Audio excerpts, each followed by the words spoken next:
This is a Best in Climate episode of Earth Feels, where each week your hosts Rose and Christine read to you from some of the best climate-related blogs and articles on the web. Hi there, it's Rose here. This week's Best in Climate comes to us from Kristen Krash. Kristen Krash, KK, a veteran yoga instructor and a DC resident who moved to Ecuador with her partner Juan to create a more self-sufficient way of living back in 2016. They had a tent, a few tools, very little money, and a whole lot of determination. Little by little, they have transformed a parcel of stripped, degraded land into an oasis of new growth, creating a fully off-the-grid home in the subtropical cloud forest of Ecuador. And this is her essay entitled Rewild, Regenerate, or Reforest, a call to action. And it begins. A gringa goes to the jungle. 5 years ago, I was a clueless, recently expatriated gringa, taking my first good look at a muddy pasture that was once a rainforest, thinking, what on earth are we going to do here? Now that my partner Juan and I are actively managing a thriving new food forest on this formerly degraded land, I am glad to have the good fortune to share why we chose to regenerate our land and how you can do it too. Perhaps you have some land and you want to manage it in a way that's good for you and good for the earth. Maybe you even have your garden planted and you're wondering, what can I do with the rest of it? Here I'll discuss 3 options: how to determine what is most appropriate for your land and how to do it. Be realistic. The first option is simply to let the land be. Relinquish control. Rewild it. What a lovely concept. Humans stepping out of the way for nature's innate wisdom to unfold. Perhaps you might need to build some fences to keep farm animals out of the area you've set aside. But intervention is minimal. It's the cheapest and least problematic way to manage land and allows wildlife to thrive where it lives best, away from people. But before you have visions of a spontaneous Eden in the back 40, make sure your land is a good candidate for rewilding. Are there trees and shrubs on the land or nearby? A mix of undergrowth? Plenty of birds and small mammals to help distribute seed? Bees, bats, and other pollinators? Great. Wild away. But if you are missing any or all of these crucial factors, your land may be degraded enough to need help. Many ecosystems have been so badly damaged by human avarice and ignorance that they have reached a point of no return. Generous and thoughtful human intervention can and should set the regeneration process in motion. A living example. Where I now live in Ecuador, there's a lot of grassy pasture. It's green and pretty to look at, but there's nothing natural about it. It was a dense cloud forest, replete with jaguars and monkeys, not cows. Logging companies cut down huge swaths of the forest, then sell off the denuded land as, quote, dairy pasture, end quote. Once stripped of all its trees, it is very difficult to regenerate the land back to food forest or grow anything useful, as we found out the hard way. Without a protective canopy of branches above and a network of roots below, heavy rains hit the delicate soil like a blitzkrieg, making a muddy slurry and leaching out nutrients. Fertility is quickly lost. The sheer gravitational force of raindrops hitting the ground without any interception of tree boughs above compacts the remaining subsoil into a concrete-like clay that bakes and cracks and the sun. Even if seeds from trees find their way to this ground by wind or bird, the sprout withers and quickly dies, unable to take root in the damaged surface. Barren, compacted soils make it easy to sell chemical fertilizers to the big plantations of banana, cacao, and palm. They are completely dependent on inputs to pump out the crops. People who can't afford chemical-intensive farming sow grass for pasture, cloned, engineered seed designed to spread and prevent any, quote, competing, end quote, vegetation from getting a foothold. I still vividly recall a day from about 4 years ago, literally clawing my way through an acres-wide ocean of chest-high grass, forming a mat so thick over the soil that nothing else could grow. This, I thought to myself, is truly a green desert. The logging and agro-industrial barons aren't just cutting down trees. They are committing outright ecocide to the rainforests of Colombia, Peru, and Brazil. In India, Borneo, Malaysia, and Australia. In nearly every country in Africa that is not yet a desert. Pastures and monocultures spread like a green plague, eradicating old-growth forest, the animal species that live there, and the wisdom channeled through generations, a treasure trove of plant lore, lost forever. The good news. Even in a severely degraded ecosystem where humans have done damage, they can also jumpstart the recovery. On the former green desert my partner Juan and I are actively regenerating, over 2,000 trees and plants of 100+ species now thrive, providing food for us, fodder for our horses, habitat for increasingly abundant wildlife, foliage for beauty and shade, leaf fall to build soil, and interweaving roots to prevent erosion. Orange and turquoise lizards flash through the undergrowth. Hummingbirds nest in the lower branches of small fruit trees, while hawks and eagles perch in the tall palms. There is a whole new sense of balance, predator to prey, insect to microbe, fungi to bacteria. Our regenerated land isn't merely a bunch of trees. It's a developing ecosystem that will continue to improve with maturity every day. The change is evident, and after so much hard work, very heartening. If those aren't reasons enough to regenerate, here's the biggest why of all. Trees, diverse plantings, and soil rich with organic matter are the most effective terrestrial carbon sink on the planet. Conserving forests and regenerating stripped land are our best chances for mitigating climate change. Period. Know the land and the ecosystem. Not all regeneration is necessarily reforestation.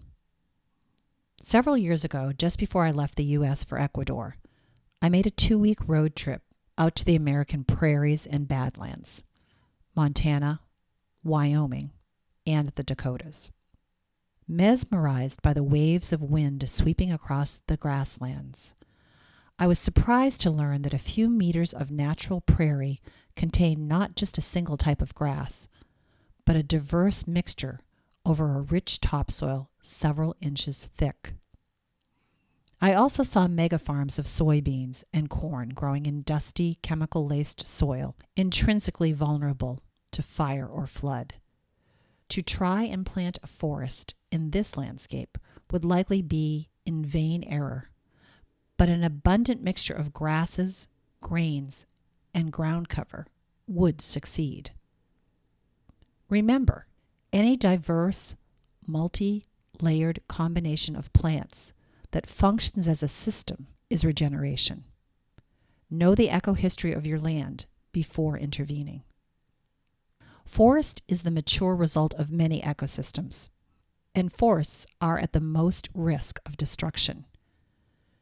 If indeed your land is a good candidate for reforestation, here are some hard-won tips to get you started on the right foot. First, research. Find out what your land was like 50 or 100 years ago. Talk to the locals. Learn about the trees that live long and prosper in your climate. Native trees are wonderful, but you don't have to be a purist. We've planted both native and a variety of species from around the equator. Diversity is key to resilience. Biospheres are shifting as planet change escalates. Dry areas are getting drier, wet areas wetter, and the whole planet hotter. Choose plants that have the best chance of withstanding likely changes. Start with pioneers. This is one of the most overlooked but absolutely crucial steps in planning and planting a successful reforestation system. One of the biggest and most costly mistakes food forest newbies make is planting what they like to eat or what they want to sell without taking the quality of the ecosystem into consideration. Most of our beloved cultivars, like apples, pears, and peaches in temperate zones, or avocado, mango, and coconut in tropical zones, need well-draining soil rich in organic matter to thrive. Planted in less than optimal conditions, they will struggle, suffer, and often fall prey to insects or wood rot. And believe me, if you are working with land that has been in any way degraded by deforestation, long-term herbicide use, or tillage, your conditions are less than optimal. You need to start with pioneers. What is a pioneer, you ask? Well, as its name implies, a pioneer species is a hardy, rugged character that doesn't wither at adverse conditions. When it comes to plants, pioneers are usually fast-growing, both above and below ground. They can outpace the competition to reach towards sunlight and help to shade out grass and bindweed. Their roots are usually either deeper tap roots like pokeweed or a rapidly spreading mat like bamboo. Both are good for opening and aerating tight soil.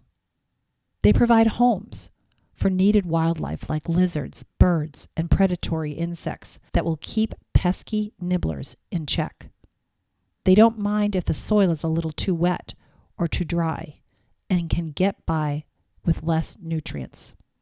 Go pioneers. In nature, tough, weedy plants are usually the first ones to colonize new areas, like the bare patches of soil in your garden.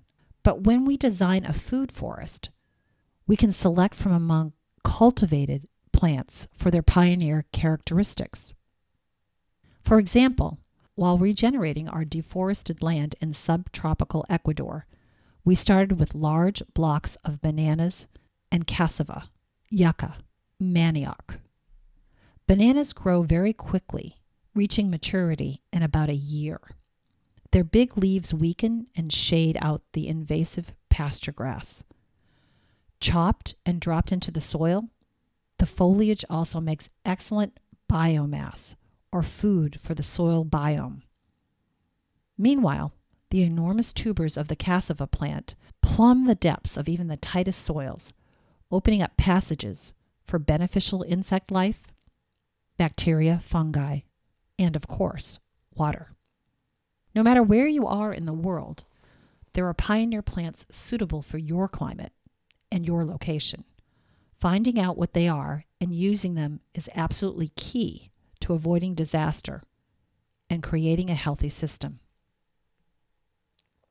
Keep it manageable. Whether you have an acre or 500 acres, regenerate what you can. Our land isn't huge, but it lies midway between two reserves, making it a critical resting point for migrating insects and birds. Every reforested acre counts. Don't think you have to do it all in one shot. It's easy to get overwhelmed, and it's hard work. Cultivate smaller chunks of land, expanding your forest outward from a center. Plant fast-growing trees and pioneer species first. As they begin to shade, habitat, and biomass, the work gets easier and more visibly rewarding. Learn from others with experience. After the first year of trying to get our food forest started without much success, Juan and I were weary and discouraged. The tight, compacted soil made a mud mire in the raining season and a dust bowl during the dry months.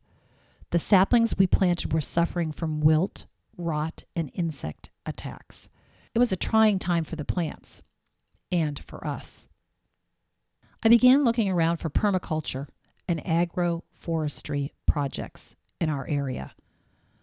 I was lucky to find Reserva Mashpi Shungo, started 10 years ago by two people very much like us who had successfully transformed a grass-dominated pasture into a lush cacao agroforestry system. We quickly became friends with Alejandro and Augustina after our first tour of their incredible farm-to-bar plantation and artisanal chocolate workshop. Walking through their mixed plantation of cacao and hundreds of other plant species, I could sense something different through the soles of my feet.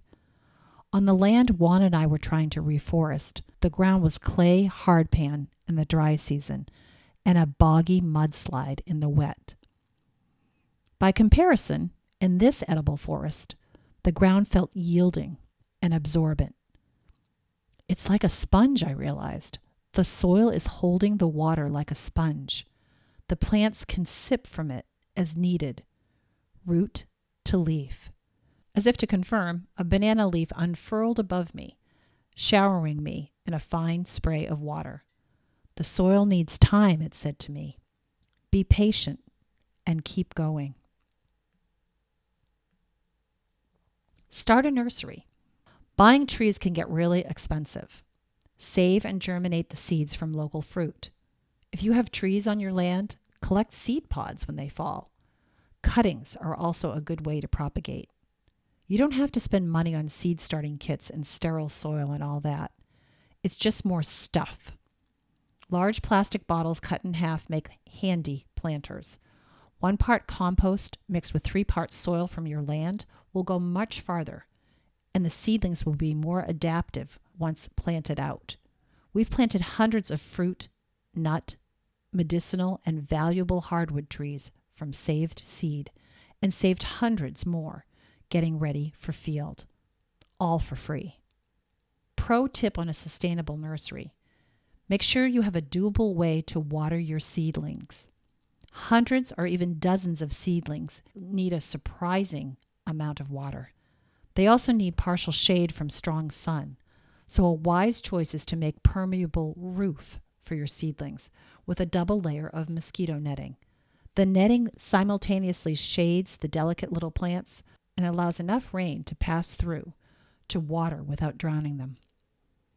Alternatively, if you are in an area with really heavy rainfall like me, you can make a roof of translucent tarp pitched at an angle to shed water into a tank or barrel. Then your water source is close enough to your seedlings to facilitate watering them. Trust me, land regeneration is hard work, and all the little systems you can use to increase efficiency of movement and resources will pay off and help you to stay sane.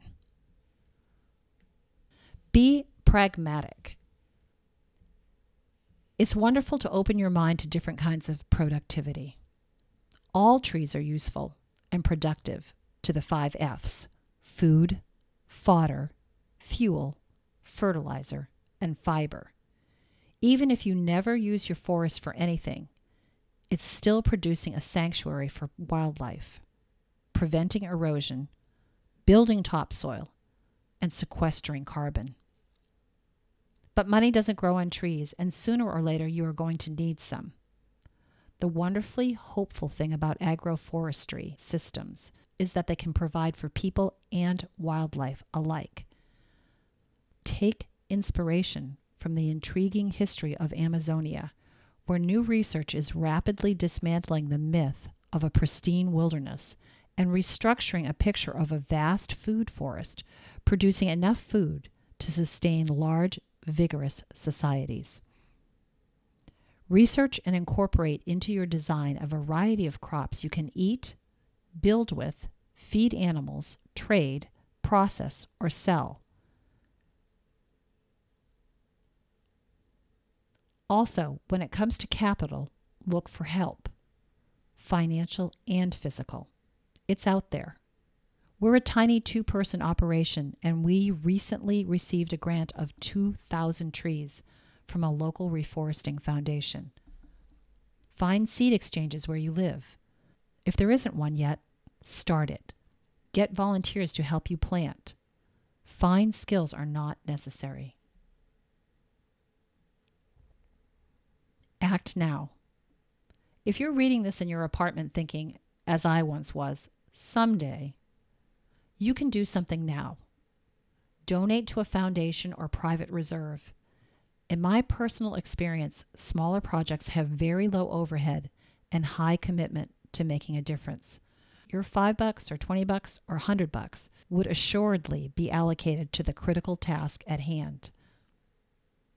You can only post so many horrific articles about raised forests and melting ice caps without getting abysmally depressed. Got climate crisis anxiety? Plant a forest or help make it possible. Lead by example, and others will follow.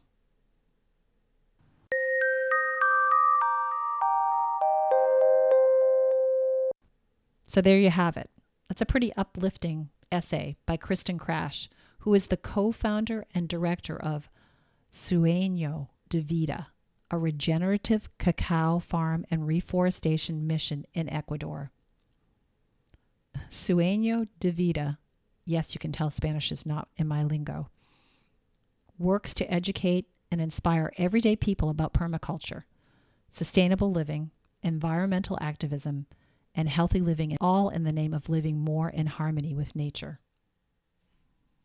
You can support Sueño de Vida mission today by purchasing their cacao or contributing to direct reforestation. I'll provide a few links. Thanks for listening. Catch you next time. Bye-bye.